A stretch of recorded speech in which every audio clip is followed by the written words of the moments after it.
Start by washing and peeling 4 medium-sized potatoes. Cut them into bite-sized pieces and keep them submerged in water to prevent them from browning while you prepare the rest of the ingredients. Heat to 2-3 tablespoons of oil in a pan. Once hot, add 1 teaspoon of cumin seeds and let them splutter. Now add half a teaspoon of turmeric, 2 teaspoons of ginger garlic paste, and 4 to 5 curry leaves. Finally, add 1 finely chopped onion and saute until translucent. Now add 1 chopped tomato and some fresh cilantro. Sprinkle in 1 teaspoon of coriander powder and 2 teaspoons of kanda lasun masala, which gives this dish its distinctive flavor. Mix everything well. Add half a teaspoon of sugar to balance the flavors. Drain the potatoes from the water and add them to the pan.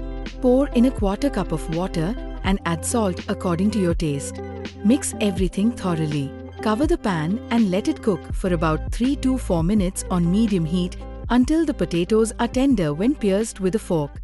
Your simple yet delicious potato bhaji is now ready to serve. Please like, share and subscribe to our channel.